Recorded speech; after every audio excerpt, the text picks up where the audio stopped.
우리 하나님의 말씀 시편 45편 8절 말씀, 한 절 말씀만 보겠습니다.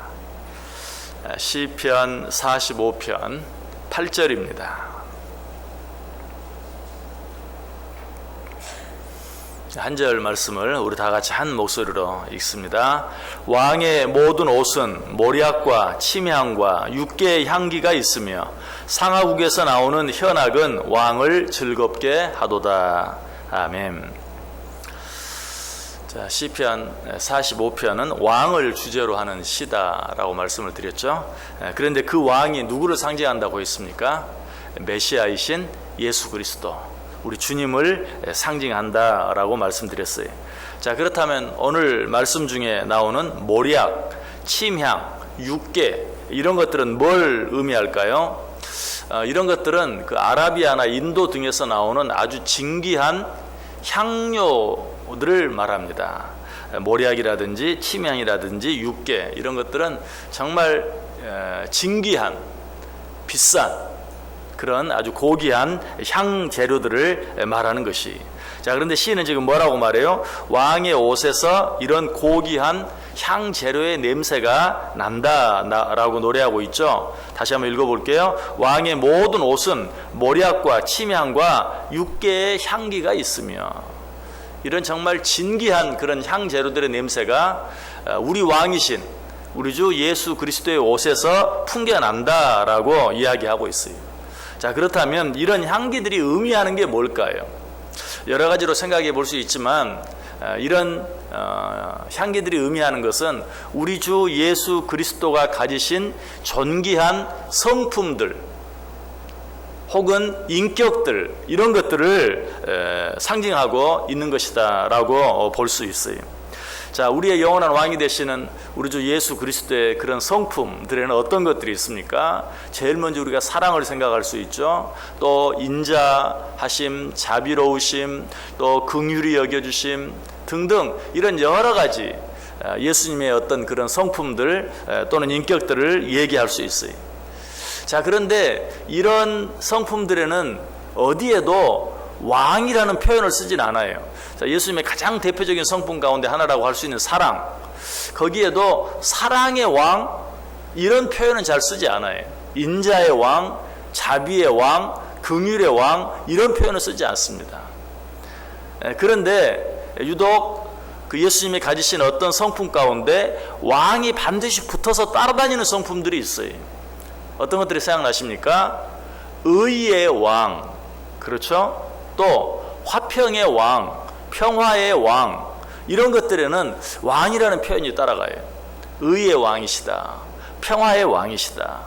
자, 그래서 오늘 예수님의 옷에서 모략과 침향과 육개와 같은 진귀한 그런 향재료의 향기가 난다라는 그런 것이 의미하는 것이 무엇이라고요? 예수님의 성품에 대한 것을 말한다.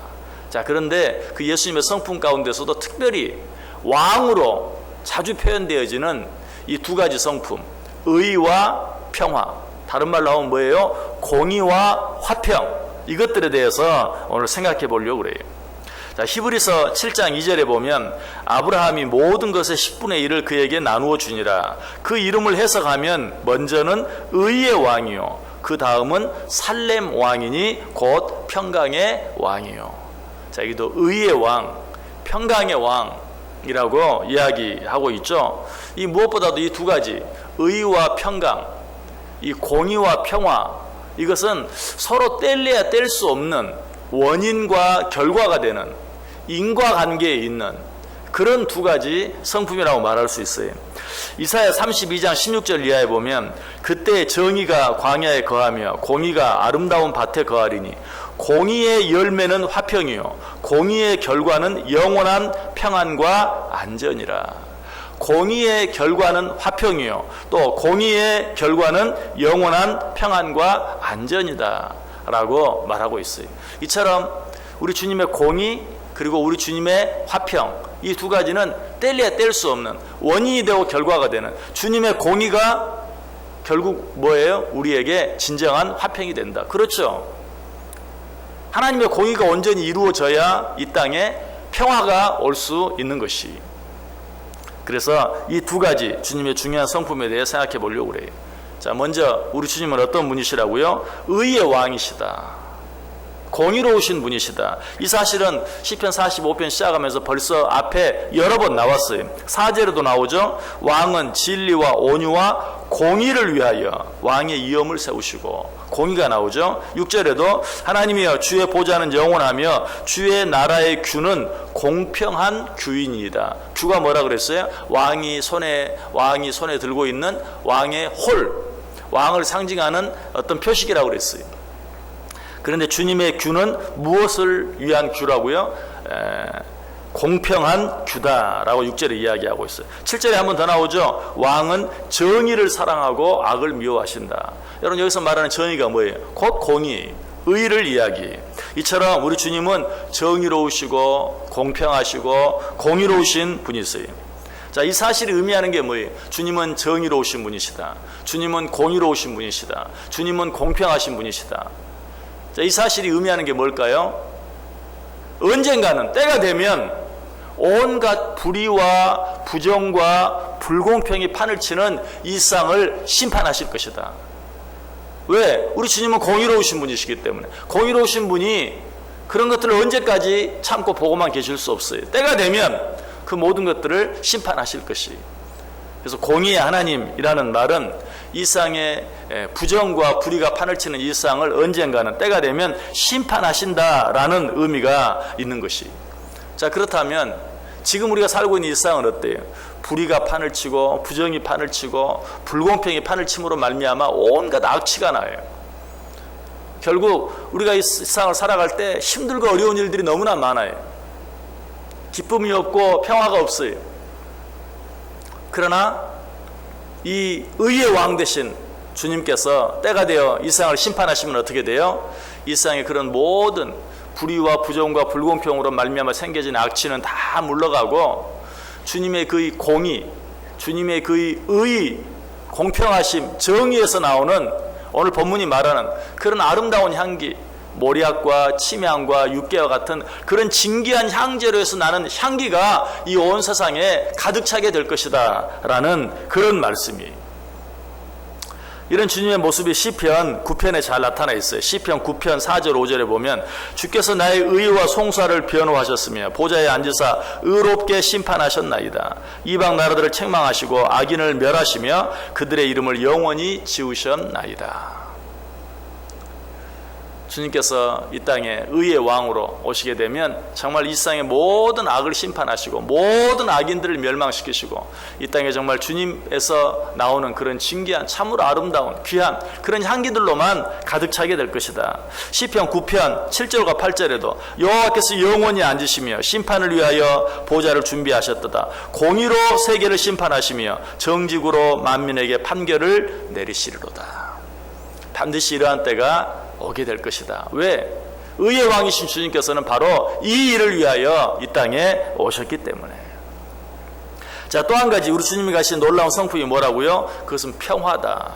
그래서 우리 주님이 가지신 가장 대표적인 별명 가운데 하나가 뭐라고요? 평화의 왕, 평강의 왕. 이처럼 우리 주님의 가장 놀라운 또 하나의 성품이 있다면 그것은 평화, 즉 화평이에요. 자, 중세기 어느 수도원에 신부복을 입은 구도자 한 사람이 똑똑하고 문을 두드렸어요. 안에서 누구십니까? 누구를 찾아오셨습니까? 라고 물었어요. 그러자 이 사람은 말합니다. 나는 평화를 찾으러 왔습니다. 이렇게 말한 사람이 누구냐면 여러분이 잘 아는 신곡을 지은 단테가 수도원 문을 두드리면서 안에서 누구를 찾아왔습니까? 라고 말했을 때 그가 그렇게 말했어요. 나는 평화를 찾아왔습니다. 자, 여러분, 이것이 꼭 단테 한 사람만의 대답일까요? 저와 여러분에게 누군가 당신은 무엇을 진정으로 원하십니까? 당신은 무엇을 찾습니까? 라고 말하면 이 세상 사는 모든 사람의 입에서 나올 수 있는 한결같은 공통적인 대답 한 가지가 있다면 뭘까요? 나는 평화를 원합니다. 나는 화평을 원합니다. 라고 말할 것이. 왜? 이 세상에 진정한 화평이 없어요. 나라와 나라 사이에 전쟁이 계속돼요. 한 나라 안에서도 뭐 여러 가지 당리당략으로 인해서 당과 당 사이에 여러 가지 불화들이 있어요. 평화롭지 못한 모습들이 있어요. 지역과 지역 사이에 또 마찬가지. 아니, 우리 가정 안에도 진정한 평화가 없어요.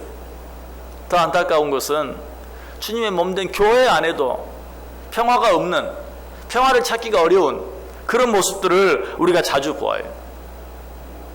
이처럼 이 세상에 가장 절실하게 요구되는, 이 세상에 살고 있는 모든 사람들이 가장 간절히 원하는 것, 그것을 내가 의식하고 있든지 의식하지 못하고 있든지 진정으로 우리 모두가 원하는 것이 있다면 평화예요.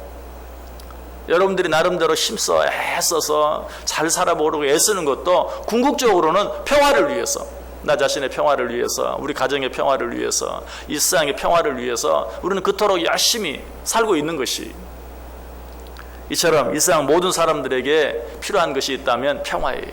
그런데 언제부터 우리들 가운데 이런 평화가 없어지게 됐을까요? 언제부터 이런 평화가 깨지게 됐을까요? 어디서부터? 에덴 동산에서부터. 누구로 말미암아? 아담과 하와로 말미암아. 왜? 그들이 죄를 지음으로 말미암아.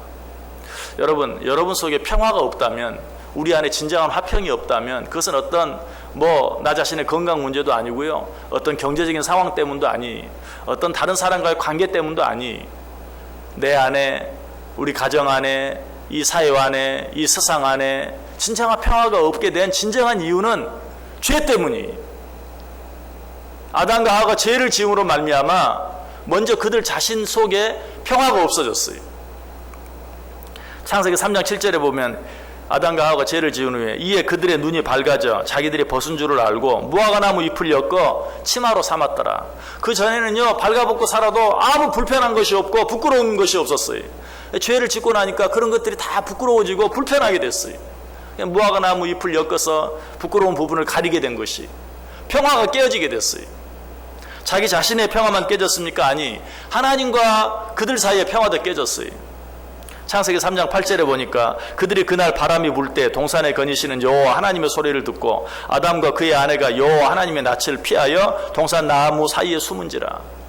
예전에는 하나님께서 동산에 나타나시면 아담과 하와가 어땠을까요? 하나님, 저희들 여기 있습니다. 기쁘게 서로 만났을 거예요. 그런데 죄를 짓고 나니까 하나님이 나타나시니까 그들은 어때요? 숨었어요. 하나님과 그들 사이의 평화가 깨어지게 된 것이. 하나님과 그들 사이의 평화만 깨졌습니까? 아니, 아담과 하와 사이의 평화도 깨졌어요. 사람과 사람 사이의 평화도 깨졌어요. 하나님께서 아담에게 네가 어찌하여 이렇게 했느냐라고 말하니까 아담이 뭐라고 말해요? 당신이 주신 하와 때문에 그렇게 했습니다.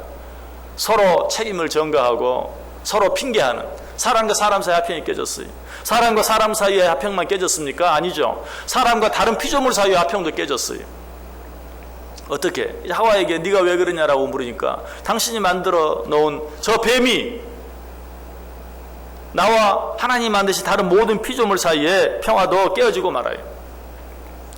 뱀뿐만이 아니죠. 아담에게 하나님이 뭐라고 말해요? 땅이 내게 가시덤불과 엉겅퀴를 낼 것이다. 아담이 죄를 지음으로 말미암아서 땅이 아담을 대하여서 좋은 열매를 쉽게 얻을 수 있게 만드는 것이 아니라 가시와 엉겅퀴를 내는, 사람과 피조물 사이에 평화가 깨어지고 말았어요. 무엇 때문에? 죄로 말미암아 평화가 깨어졌어요. 자, 그렇다면 어떻게 이 평화를 우리가 회복할 수 있을까요? 평화의 왕으로 이 땅에 오신 우리 주 예수 그리스도로 말미암아서, 죄로 말미암아 깨져버린 이 평화는 화평의 왕으로 이 땅에 오신, 우리의 죄의 문제를 해결해 주시기 위해서 이 땅에 오신 우리 주 예수 그리스도로 말미암아서만 가능한 거예요. 여러분 안에 진정한 평화를 원하십니까? 여러분 가정에 진정한 평화를 원하세요? 이 사회에 정말 우리가 원하는, 그토록 바라는 평화가 이루어지길 원합니까? 이 세상 모든 나라와 나라 사이에 그런 평화가 이루어지길 원합니까? 무엇으로 가능할까요? 이 세상이 지금보다 훨씬 더 잘 살게 되어지면 그런 평화가 일어날까요? 절대 일어나지 않아요. 우리의 가정이 정말 온 식구들이 건강하고 또 물질적으로 부족함이 없고 하면 우리 가정 안에 진정한 평화가 일어날까요? 아니, 절대 그러지 않아요. 무엇으로 말미암아서만? 평화의 왕으로 오신 우리 주 예수 그리스도로 말미암아서만 가능해요. 그래서 이사야 9장 6절에 이는 한 아기가 우리에게 낳고 한 아들을 우리에게 주신 바 되었는데 그의 어깨에는 정사를 메었고 그의 이름은 기묘자라 모사라 전능하신 하나님이라 영존하신 아버지라 평강의 왕이라 할 것이니라. 평강의 왕이신 우리 주님으로 말미암았으면 이사야 53장 5절도 그가 찔림은 우리의 허물 때문이요 그가 상함은 우리의 죄악 때문이라. 그가 징계를 받음으로 우리는 평화를 누리고 그가 채찍에 맞음으로 우리는 나음을 입었도다.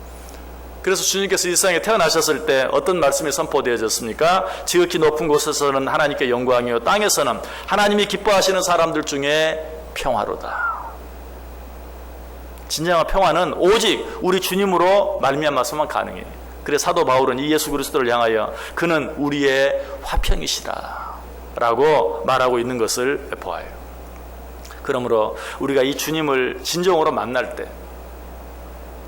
우리가 이 주님을 진정으로 바라보고 이 주님을 진정으로 의지하며 살아갈 때, 그때 죄로 말미암아 깨어져 버린 나 자신 속의 평화, 죄로 말미암아 깨어져 버린 하나님과 나 자신과의 관계 속의 평화, 죄로 말미암아 깨어져 버린 사람과 사람 사이에, 사람과 다른 피조물 사이에 깨어져 버린 그런 모든 평화가 다시 온전히 이루어지고 회복되어지게 된다는 것이, 오늘 본문은 그것을 이야기하고 있어요. 우리 주님의, 우리의 왕이신 주님의 옷에서는 침향과 모략과 육개의 향기가 있으며 상하궁에서 나오는 현악은 왕을 즐겁게 한다. 평화의 왕으로 오신 이 땅에, 평화의 왕으로 이 땅에 오신 우리 주님으로 말미암아서만 내 안에, 우리 가정 안에, 우리 교회 안에, 이 사회 안에, 이 세상 안에 정말 모략과 침향과 육개와 같은 그런 진귀한 향재로서 나는 진정한 아름다운 평화의 향기가 우리 가운데 가득하게 될 것이다. 오늘 하루 어떻게 살기를 원하십니까? 그저 인간적인 노력으로만, 그저 인간적인 열심으로만 아무리 열심히 아무리 노력해, 여러분 지금 몇 년 동안 이 세상을 열심히 살아오셨습니까? 그것으로 말미암아 여러분이 얼마나 평화를 누리고 있습니까? 그것은 우리에게 진정한 평화를 주지 못해요. 진정한 평화는 평화의 왕으로 이 땅에 오신, 의의 왕으로 이 땅에 오신, 그리고 평화의 왕으로 이 땅에 오신 우리 주님으로 말미암아서만 이런 평화가 내 안에, 우리 가정 안에, 우리 교회 안에, 이 사회 안에 넘칠 수 있다. 이 하루도 오직 이 주님 바라보고, 오직 이 주님 의지하고, 오직 이 주님께 모든 것을 맡기고 살아갈 때 정말 우리 주님께서 말씀하신 것처럼 내가 너희에게 주는 평화는 세상이 주는 그것과 같지 아니하다. 육신의 건강함으로 누리는 그런 평화, 그것과 비교할 수 없다. 물질적으로 좀 풍요함으로 누릴 수 있는 그런 평화, 그거 일시적인 것이다, 잠깐이다. 그것과는 전혀 비교할 수 없다. 내가 주는 평화는 이 세상에 주는 그것과 비교할 수 없다고 말씀하신 그 평화를 진정으로 우리 주님과 함께 누리면서 살아가는 복된 하루, 또 복된 인생들 꼭 되시기를 주님의 이름으로 간절히 축원합니다.